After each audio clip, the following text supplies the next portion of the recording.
Hello, hello, on se retrouve aujourd'hui pour un nouvel épisode de la série d'été pour enfin, vous libérer, pour que cet été, soit peut-être le dernier où vous vivez une vie qui vous ne correspond pas ou en tout cas vous allez dans un travail qui vous ne correspond pas et donc ce deuxième épisode, j'avais vraiment envie de d'aborder un sujet assez intéressant et important et surtout un sujet, complètement universel, je pense, qui va parler à tout le monde ici. C'est vraiment important pour moi de le faire parce que pendant des années et encore parfois maintenant, j'ai vraiment, cette tendance-là aussi et donc c'était important pour moi de le faire, à ce moment-là parce que je pense que c'est un peu la base de la prise de conscience qu'on peut avoir. Alors, j'aimerais d'abord te poser une question. Est-ce que, quand quelqu'un te demande: «Mais qu'est-ce qui t'arrive?» tu peux avoir tendance à répondre: «Non, mais, je suis fatiguée. Ça va, mais je suis un peu fatiguée». Je pense que tous ici, on répond à cette question en disant souvent qu'on est fatigué. Moi, pendant des années, en tout cas, ça a été ma réponse et je pense que c'est vraiment sincère. C'est-à-dire que, j'étais persuadée vraiment que, tout ce que je pouvais ressentir, c'était lié à la fatigue. C'était lié, au fait que, voilà, je dormais peut-être moins bien avec les enfants, que, c'était une période un peu compliquée, mais que si je me reposais, ça irait mieux et en fait, en réalité, je crois que je comprenais pas encore, heu, que finalement, ça cachait bien plus que ça et en ce moment, tu es peut-être en train de préparer tes vacances et notamment tes valises. Tes valises, tu vas y mettre, tes robes, tes shorts, les maillots, les jouets des enfants si tu en as, le chargeur qu'on va oublier toujours et qu'on va racheter sur notre lieu de vacances et tu fais de la place, tu vérifies que tout rentre, tout a l'air nickel. Ça, c'est ce que tu fais quand tu pars en vacances. Mais j'aimerais qu'on rajoute une valise invisible qu'on apporte en général avec nous et qu'on apporte tous les jours avec nous. C'est une valise qui est tellement lourde, tellement grosse, qu'on finit par même plus la voir. Elle prend toute la place et tellement toute la place dans le champ que qu'on la voit plus et sur cette valise, il y a une seule étiquette, une seule, la fatigue et moi, pendant des années, c'est vraiment le seul mot qui revenait, quand quelqu'un me disait: «Mais qu'est-ce que tu as? Tu fais la tête», je répondais: «Je suis fatiguée». «Bah, qu'est-ce qu'il y a? Tu as plus envie de sortir?» «Oh non, là, je suis fatiguée ce soir». «Ah, mais tu es moins patiente, tu es un peu plus irritable qu'avant». «Ouais, mais c'est parce qu'en ce moment, je suis fatiguée». «Et qu'est-ce qui t'arrive?» «Je suis fatiguée» et tu sais quoi? C'était vrai. C'était vrai, mais c'était pas toute la vérité. Je crois que la fatigue est parfois le seul mot que l'on trouve pour décrire une vie qui nous ressemble plus. Et je crois sincèrement qu'il y a beaucoup de femmes qui vont se reconnaître là-dedans aujourd'hui, parce que dire je suis fatiguée, c'est plus facile. C'est plus facile, c'est accepté, et en général, la personne qui va vous poser cette question-là, elle va pas aller creuser. Elle va dire bah ouais, ouais, elle est fatiguée, il faut qu'elle se repose, point. Et en fait, ça va vous éviter à vous justifier sur certaines choses, et notamment, d'avoir aussi les réflexions des gens. Parce qu'on va en avoir. C'est-à-dire que, si tu as le malheur d'expliquer un petit peu ce qui se passe, la personne en face va pouvoir te dire: «Non mais attends, tu tout pour être heureuse, tes enfants vont bien, tu une jolie maison», et cetera. Et donc on vient décrédibiliser tes sentiments, on vient décrédibiliser ce que tu peux ressentir, on vient décrédibiliser aussi le fait que, potentiellement, tu ne te sentes pas bien. Tu n'as pas le droit de ne pas te sentir bien. Et donc, dire que tu es fatigué, ça évite en fait finalement de mettre des mots sur quelque chose que, toi-même tu comprends peut-être même pas encore. Parce que c'est ça, tu as l'impression que c'est cette fatigue constante, que tu te réveilles fatigué, que tu te couches fatigué, que toute la journée, tu as ce brouillard mental qui arrive et que ça te fatigue et en fait tu n'arrives pas à mettre les mots exacts sur ce que tu ressens, tout simplement. Et moi, très sincèrement avec le recul, je me suis rendu compte que ma valise, elle contenait pas forcément que de la fatigue, hein. Soyons honnêtes, cette valise-là, elle est assez grande d'ailleurs. On peut y ranger beaucoup de choses et je crois que cette valise-là, elle contenait mes frustrations, mes peurs, le fait de passer toujours après les autres. Elle contenait aussi les rêves que j'avais oubliés. Je crois que cette valise, elle contenait mon besoin de reconnaissance. Elle contenait aussi le fait de ne plus me sentir à ma place, mes renoncements, ma peur de décevoir et finalement Je crois que le mot fatigue est devenu une immense valise dans laquelle je rangeais absolument tout. Alors évidemment, aujourd'hui, je vais pas te demander de vider cette valise d'un seul coup.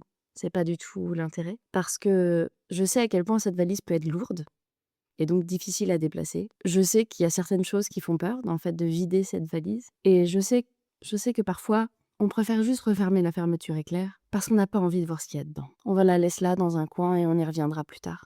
On la rangera plus tard. Mais cet été, je voudrais simplement t'aider et t'inviter à l'entrouvrir un petit peu, au moins pour vérifier ce qu'il y a dedans. Parce que ça fait tellement longtemps qu'elle est là que tu sais même peut-être plus ce qu'il y a dedans. Alors évidemment, ça va pas, l'idée aujourd'hui, c'est pas de tout régler, de tout débloquer, mais juste pour regarder. Et si tu as la possibilité, n'hésite pas à prendre une feuille, à dessiner une valise et à écrire dessus «fatigue» en énorme. Et demande-toi si cette fatigue-là pouvait parler, qu'est-ce qu'elle dirait? Qu'est-ce qu'elle raconterait? C'est quoi en fait? Donc n'hésite pas en fait à écrire en gros le mot «fatigue» et tout autour à écrire les mots qui viennent définir, en fait, finalement, cette fatigue-là. Est-ce que, tu as renoncé à une partie de ta vie? Est-ce que tu as peur? Est-ce que, tu as l'impression de ne vivre que pour les autres et plus pour toi? Et cetera. Écris tout ce qui te passe par la tête, tout, tout, tout ce qui viendrait finalement nourrir cette fatigue. En fait, c'est un peu ça, je dirais que cette valise-là qu'on porte tous les jours chez nous, elle est nourrie par, toutes les petites choses désagréables qui viennent graviter autour de nous et qui viennent nourrir cette valise. Je dirais presque, si on devait imager ça, cette valise, c'est un petit peu comme un petit monstre qui serait là tout le temps derrière toi et qui aurait besoin de se nourrir de tout ce qui te grignote de l'intérieur. Et lui, par contre, il grossit. Du coup, forcément, en se nourrissant de tout ça et toi, ça vient ouais, te faire perdre ta confiance en toi, ça vient presque, je dirais, effacer ta perception réelle. C'est-à-dire que tu mets tellement tout sur le dos de la fatigue que tu n'as même plus conscience de tout le reste. C'est facile. Après, c'est vrai, c'est une manière de faire l'autruche aussi. Moi, j'étais la première à dire: «Non, mais c'est forcément la fatigue». Mais non, c'est pas forcément la fatigue. C'est ton corps qui t'envoie des signaux qui méritent d'être explorés. C'est un petit peu comme, le voyant qui s'allumerait sur ton tableau de bord dans la voiture, ça indique qu'il y a quelque chose à regarder. Bah, pour moi, c'est exactement la même chose et donc au lieu d'essayer d'éteindre, ce voyant, ces signaux, avec quelques jours de repos et en expliquant juste que c'est de la fatigue, peut-être que tu devrais juste, ouvrir ce capot, ouvrir cette valise et regarder ce qu'il y a réellement dedans. À mon sens, en tout cas, c'est ça, c'est arrêter de faire l'autruche, arrêter, d'être la tête dans le guidon. Finalement, c'est un petit peu ça aussi, c'est prendre du recul sur ce qu'on ressent, prendre du recul sur ses émotions, sur ses sentiments, sur même les sensations dans son corps et pour moi, aujourd'hui, j'aimerais te donner un défi cet été. Alors évidemment, je vais pas te demander, de tout plaquer, de changer de boulot, de prendre une énorme décision, mais je voudrais juste que tu ouvres cette fameuse valise et qu'avec curiosité, tu regardes ce qu'il y a dedans. Sans jugement, vraiment avec curiosité en te disant: «Ah bah ouais, tiens, je ressens ça» et donc par rapport à l'exercice que je t'ai proposé de faire tout à l'heure où tu as essayé d'écrire tout autour du mot fatigue, ce que ça pouvait te faire ressentir, j'aimerais te donner quelques exemples. Comme ça, on va terminer cette vidéo, avec ces consignes en tout cas d'exercice. Que contient ta valise? De la peur? De la tristesse? De la colère? Des rêves oubliés? La sensation de passer après tout le monde? Des tes besoins qui sont ignorés? Heu, Tu n'es pas reconnu? Dans ta famille, dans ton travail? Est-ce que, tu en as marre de pas réussir à poser tes limites? Tu as jamais osé poser tes limites, dire non?